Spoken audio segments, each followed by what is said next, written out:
Sir, Ayushman card को लेकर एक बार फिर डॉक्टर्स में रोष है और आयुष्मान कार्ड पे इलाज करना जो है 1 जुलाई को बंद बताया जा रहा है। क्या है पूरा मामला? देखिए, मामला तो ये है कि जो पिछली मांगें हमारी थी, जी। जिन मांगों के लिए हमें आश्वासन दिया गया था, उन मांगों पर सरकार एक कदम भी आगे नहीं बढ़ सकी है। जबकि हमारी बातचीत बड़े सौहार्दपूर्ण माहौल में हुई थी और सरकार हमारी सभी मांगों से ज्यों की त्यों सहमत थी। किसी भी मांग पर सरकार की ओर से कोई असहमति नहीं है। दिक्कत उसके कार्यान्वयन में आ रही है। पहली बात तो यह है कि 2018 से आज 2024 हो गए। 6 साल में आयुष्मान के जो रेट 2018 में निर्धारित किए गए थे, उसमें कोई भी बढ़ोतरी नहीं हुई है, जबकि महंगाई लगातार बढ़ती ही जा रही है। तो ऐसे में पुरानी रेट पर सेवाओं को देना थोड़ा मुश्किल होते जा रहा है। अब इसमें समस्या को और भी विकट बना दिया गया कि जब यह योजना 2018 में स्टार्ट हुई थी, उस समय बिल्कुल 15 दिन के अंदर पेमेंट दे दिया जाता था। कभी भी किसी के वास्तविक बिल में कोई कटौती नहीं की जाती थी और डॉक्टर कभी ऐसा महसूस नहीं करते थे कि सरकार की ओर से कोई हरासमेंट जैसी कोई प्रक्रिया की जा रही है। बिल्कुल ऐसा लगता था कि दोनों तरफ से लोग इसको सक्सेसफुल बनाना चाहते हैं। अब 6 साल के बाद क्या हो गया है, कारण चाहे जो भी हो, अचानक बिल की पेंडेंसी में दिक्कत आ गई है। 3-3, 4-4, 5-5 या कई बार 1 साल तक के भी पुराने बिल क्लियर नहीं किए जा रहे हैं।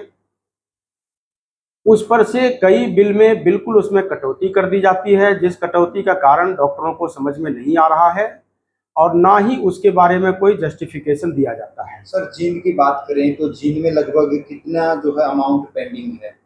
जिन में करीब 3 से 5 करोड़ के अमाउंट पेंडिंग हो सकते हैं। यह एक अनुमान के आधार पर है, लेकिन जिस तरह की चल रही है अभी स्थिति जो चल रही है, उसमें पेंडेंसी कब जाकर पूरी होगी, इसके बारे में कोई ऐसा कदम नहीं लिया जा रहा है कि ये आंदोलन हमें बार बार करने के लिए मजबूरन उतारू ना होना पड़े।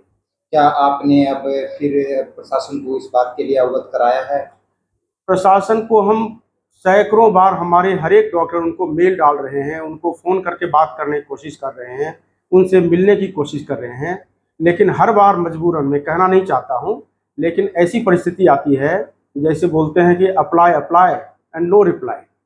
तो जब हमारी पेंडेंसी रुक जाती है, कटौती की जाती है, तो हम बार बार मेल डालते हैं, लेकिन अब ऐसी प्रक्रिया है कि उस मेल का ना तो कोई जवाब दिया जाता है, चाहे आप 100 मेल कर दें। अगर आपके किसी मरीज का काट दिया गया या किसी मरीज की पेमेंट रोक दी गई, तो चाहे सैकड़ों मेल डाल दो, उसका कोई भी जवाब प्रशासन या सरकार की तरफ से नहीं आता है। इंडियन मेडिकल एसोसिएशन के डॉक्टर्स द्वारा कल करनाल डीसी साहब को प्रशासन को जो ज्ञापन सौंपा गया था, क्या ऐसा कुछ जींद में भी होगा? ये सारे राज्य में ही ऐसा होने जा रहा है।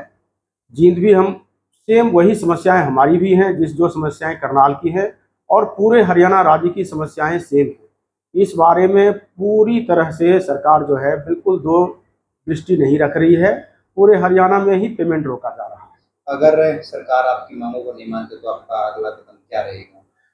हमारा अगला कदम, हम तो चाहेंगे कि ना उठाना पड़े।